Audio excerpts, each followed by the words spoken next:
अस्सलामुअलैकुम दोस्तों, कैसे हैं आप लोग। उम्मीद करते हैं कि आप सभी लोग खैरियत से होंगे। दोस्तों आज की वीडियो में हम कुवैत की कुछ ज़रूरी खबर, ज़रूरी जानकारी जो आ रही है वो आप तक पहुंचाने वाले हैं। आप लोगों से गुजारिश है वीडियो को शुरू से लेकर आखिर तक जरूर से देख लें और उस वीडियो को लाइक भी जरूर कर दें।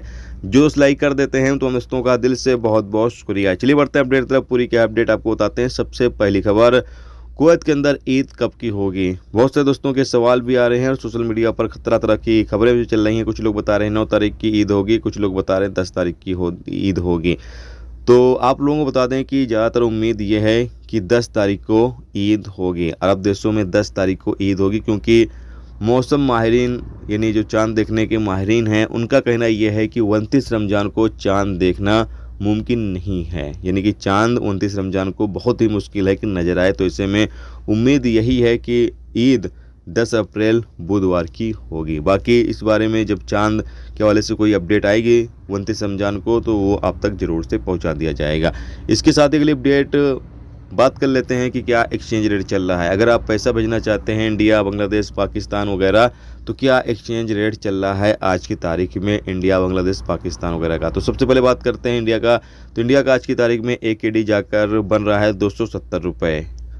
और वहीं अगर हम बात करें नेपाल का, तो नेपाल का एक KD जाकर बन रहा है 432 रुपये। अगर हम बात करें पाकिस्तान का, तो पाकिस्तान का एक KD जाकर बन रहा है 902 रुपये। यानी सबसे ज़्यादा हाई रेट जो है पाकिस्तान का ही चल रहा है। वहीं अगर हम बात करें बांग्लादेश का, तो बांग्लादेश का जाकर बन रहा है एक KD 356 टका। यानी 356 टका बांग्लादेश का बन रहा है। दोस्तों अब बात कर लेते हैं कि कुवैत के अंदर जो बायोमेट्रिक फिंगरप्रिंट लिया जा रहा है और कोई दोस्त छुट्टी पर जाना चाहते हैं तो क्या बायोमेट्रिक फिंगरप्रिंट दिए बिना जा सकते हैं, जाना सही रहेगा या नहीं। बहुत सारे दोस्तों के सवाल आ रहे हैं। तो आपकी जानकारी के लिए बता दें कि बायोमेट्रिक फिंगरप्रिंट देकर ही आप छुट्टी पर जाएं, क्योंकि अभी बायोमेट्रिक फिंगरप्रिंट बहुत ही मुश्किल से अपॉइंटमेंट मिल रहा है, क्योंकि बहुत ज़्यादा लोग बायोमेट्रिक फिंगरप्रिंट देने के लिए लाइन में लगे हुए हैं, या यूँ कह लें कि अपने नंबर का इंतज़ार कर रहे हैं। और काफ़ी ज़्यादा भीड़ भी देखी जा रही है।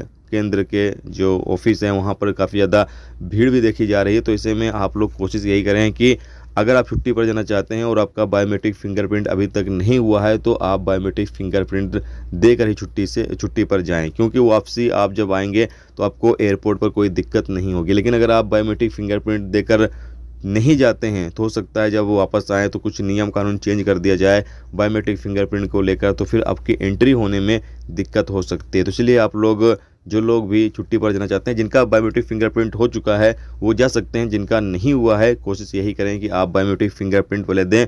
आप अपॉइंटमेंट साहिल एप्लीकेशन से ले सकते हैं या मेटा एप्लीकेशन से ले सकते हैं।